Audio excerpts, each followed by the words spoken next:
नाम क्यों नया लग रहा है वो भी मैं बताता हूँ। उससे पहले बता दूं, कल्पतरु प्रोजेक्ट्स 1981 में हुई है शुरू। कंपनी कल्पतरु ग्रुप का हिस्सा है और देश की लिस्टेड कंपनियों में सबसे बड़ी डाइवर्सिफाइड इंजीनियरिंग और कंस्ट्रक्शन कंपनी है। जी हाँ, देश की लिस्टेड कंपनियों में सबसे बड़ी। 70 से ज़्यादा देशों में कंपनी का power transmission, distribution, building, factories, जल आपूर्ति, सिंचाई, रेलवे, ऑयल एंड गैस, लगभग सारे स्पेस में, सारे सेक्टर्स में और इंफ्रास्ट्रक्चर में प्रोजेक्ट्स करने का कारोबार है। 30 से अधिक देशों में अभी ऑलरेडी 250 से ज़्यादा प्रोजेक्ट्स पर इनका काम ऑलरेडी चल रहा है। आइए आपकी मुलाकात करवाता हूँ कंपनी के डायरेक्टर अमित उपलेंचवार साहब हमारे साथ कार्यक्रम में शामिल हो रहे हैं। सर माफ़ कीजिएगा अगर मैंने आपका सरनेम सही नहीं प्रोनाउंस किया हो तो मुझे सुधार दीजिएगा।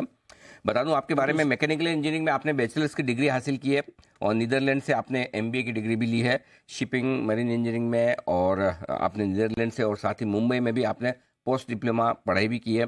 हार्वर्ड से आपने एडवांस मैनेजमेंट प्रोग्राम किया है।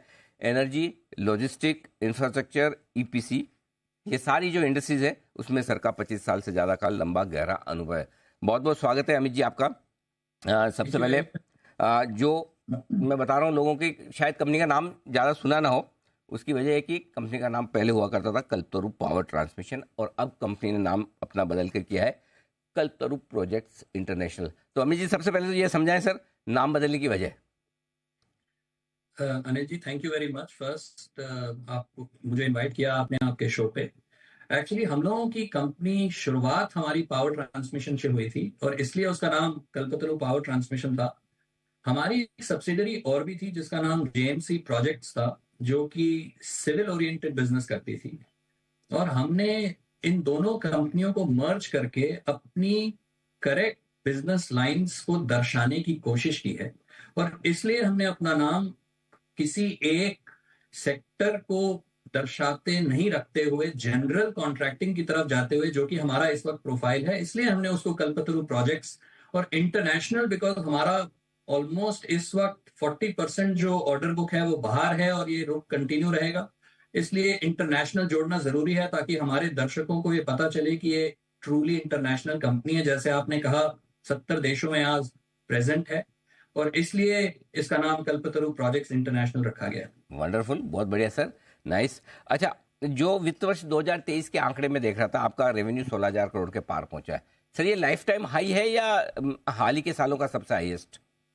ये हमारा लाइफ टाइम हाई है और हमें काफी खुशी है ये बताते हुए कि ये कंसिस्टेंटली हम ग्रो कर रहे हैं। और 16,360 के लगभग जो हमारा कंसोलिडेटेड रेवेन्यू हुआ FY23 में, इसके पीछे एक इतना बड़ा जंप लेने के लिए बहुत सारी बैकएंड में काम इसके ऊपर हम लोगों ने किया। हमारे आईटी सिस्टम्स, हमारे प्रोसेसेस, हमारी जो बैलेंस शीट के ऊपर फोकस है, हमने उसको कभी नहीं हटने दिया। आज भी हम लोग प्रिटी मच एक जीरो डेट के आसपास कंपनी है, जो कि इंफ्रा स्पेस में अपने आप में एक काफी बड़ी अचीवमेंट है। हमने अपनी बैलेंस शीट और फिस्कल डिसिप्लिन को नहीं छोड़ते हुए इतनी ग्रोथ हासिल की। आई थिंक ये नोटवर्दी है। और जैसे आपने सुना होगा, हमने अपनी कमेंट्री में बोला था ईयर एंड में कि हम स्टैंड अलोन बेसिस पे अपना रेवेन्यू इस साल 30% ग्रो करेंगे, जो कि एक और नया लैंडमार्क होगा अगर हम उसको अचीव कर लेते हैं FY24 के एंड में। तो रेवेन्यू ग्रोथ का गाइडेंस है सर आपका 30%? FY24 and closing revenue stand alone basis पे हम लोग 30% का टारगेट लेके चल रहे हैं और उम्मीद है कि हम इसको पूरा करके एक और नया हाई बनाएं। बहुत बढ़िया सर, बड़े एम्बिशियस और एग्रेसिव टारगेट्स है। अच्छा सर, मार्जिन पर आपसे राय लेना चाहता हूँ। जहाँ एक और टॉप लाइन तो आपकी एकदम परफेक्ट है, लेकिन मार्जिन से 8% के आसपास जो थे पिछले साल, लगभग मेरे ख्याल से 8-10 सालों के लोएस्ट लेवल पर है। तो क्या वजह है और क्या ये इसमें सुधार हो सकता है? रीजनेबल क्या समझना चाहिए, कैसे रहेंगे मार्जिन? सिंह जी, हम लोग कोई एक इंडस्ट्री सेट में जब हैं, तो आप हमारे किसी भी पेयर ग्रुप को अगर देख लें, कंटिन्यूअसली हमारी जो मार्जिन प्रोफाइल है वो बेस्ट है amongst all comparable pair groups. आप अगर पिछले साल में भी देखें, स्टैंड अलोन बेसिस पे हम लोगों का जो इबिटा था वो FY23 में क्लोजिंग पे 8.9% था। सो 9% इबिटा मेरे हिसाब से is a very good EBITDA हम लोगों की इंडस्ट्री में, जो हम लोगों ने अचीव किया लास्ट ईयर, जब बाकी सब लोग इस के आसपास भी नहीं थे। और गोइंग फॉरवर्ड हमने इस बार भी यही बोला है कि हम कोशिश यही करेंगे कि 5% ऑन अ 30% इंक्रीज रेवेन्यू जो हमने गाइडेंस दिया है स्टैंड अलोन बेसिस पे, उस पे हम लोग 4.5 से 5% का इबिटा इस साल भी अचीव करेंगे, ये हमारी कोशिश। अच्छा सर, अभी ऑर्डर बुक कितनी है? सॉरी, ऑर्डर बुक कितनी है अभी? साइज क्या है ऑर्डर बुक, ऑर्डर्स की?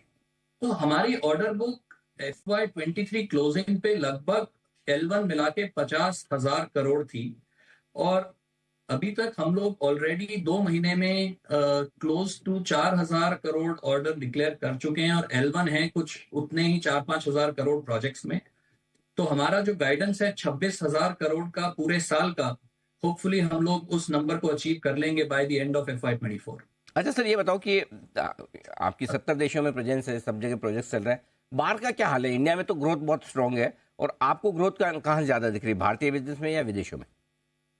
तो हम लोगों को दोनों से, आप अगर मेरे से ऑनेस्टली पूछें तो बोथ इंडिया इस वक्त सारे सिलेंडर पे फायर हो रहा है। आपने देखा होगा कि इस टाइप का पॉजिटिव न्यूज फ्लो जो हर सेक्टर से निकल के आ रहा है, चाहे वो रेलवे हो, ऑयल एंड गैस हो, बिल्डिंग एंड फैक्ट्रीज हो, अर्बन इंफ्रा हो, हर सेक्टर में, ट्रांसमिशन में, इंडिया हर सेक्टर में फायर हो रहा है। उसी तरीके से इंटरनेशनल मार्केट्स में अगर आप देखें तो ट्रांसमिशन की बहुत बड़ी अपॉर्चुनिटी हम लोगों को दिख रही है पूरे लैटिन अमेरिकन रीजन में। अफ्रीका जो हमारा हमेशा से स्ट्रॉन्ग पॉइंट रहा है, हम लोग अब डेवलप कंट्रीज में, चाहे वो स्वीडन हो, नॉर्वे हो, ऑस्ट्रेलिया हो, जहां कोई इंडियन कंपनी पहुंच नहीं पाई है ईपीसी स्पेस में, हम लोग वहां भी पहुंच गए हैं with a very large contract.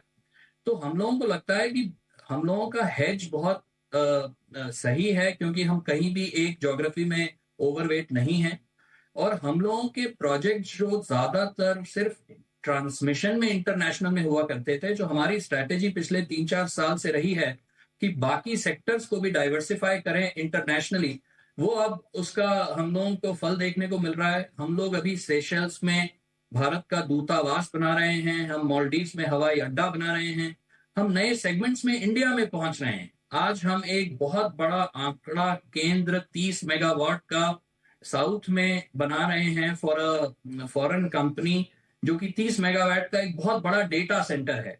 हमारा ईपीसी में हम एक बहुत बड़ा प्लांट फैक्ट्री बना रहे हैं विच इज बेनिफिकेशन प्लांट, जो कि हमारे लिए एक नया प्रोजेक्ट है in terms of complexity and scale. आज हम एक रेलवे में, जो कि सिर्फ इलेक्ट्रिफिकेशन करते थे पिछले 10-15 साल से, हमने ऑलमोस्ट एक 750 से 1,000 करोड़ का सिंगल वैल्यू प्रोजेक्ट जो हम अभी इंप्लीमेंट कर रहे हैं जी, उसमें जी, हमारा जो इलेक्ट्रिफिकेशन पोर्शन है वो सिर्फ 8% है। ठीक बात है। हमारा कोर बिजनेस हुआ करता था, बट अब हम उसकी सारी वैल्यू चेन में इंटर कर चुके हैं। रेलवे में, कॉम्पोजिट में, इस प्रोजेक्ट में 20,000 टन का लगभग एलिवेटेड स्टील सेक्शन है, जो कि हम कोशिश यही कर रहे हैं कि खुद की मैन्युफैक्चरिंग सेटअप में करें। जैसे आपको पता होगा कि हमारे रायपुर और गांधीनगर में इंडिया की लार्जेस्ट मैन्युफैक्चरिंग फैसिलिटी है ट्रांसमिशन लाइन टावर के लिए, और उसी सेल्फ सफिशिएंसी के प्रिंसिपल को बढ़ावा देते हुए अब हम scaffolding, steel girder manufacturing, mould, हर चीज में खुद एक्सपैंड कर रहे हैं, जिससे हम एक फुल फ्लेजेड मैन्युफैक्चरिंग एंटरप्राइज बन जाएंगे by the end of next year. Okay Amit ji, बहुत ही अच्छे प्लान्स हैं। इतना बढ़िया आपकी कंपनी काम कर रही है, लाइफ टाइम हाई पे रेवेन्यू है, 50,000 करोड़ से ज़्यादा की ऑर्डर बुक है। हम कब से कोशिश कर रहे थे आपकी कंपनी से मुलाकात की जाए, फाइनली आप आज पकड़ में आए। आई थिंक इतना बढ़िया काम कर रहे हैं, आपको ज़्यादा हमारे दर्शकों से, अपने निवेशकों से बातचीत करनी चाहिए, लेकिन फिलहाल आज आपने समय दिया, हमसे बातचीत की। बहुत बहुत धन्यवाद sir, thank you so much, और wish you all the best. Okay, thank you.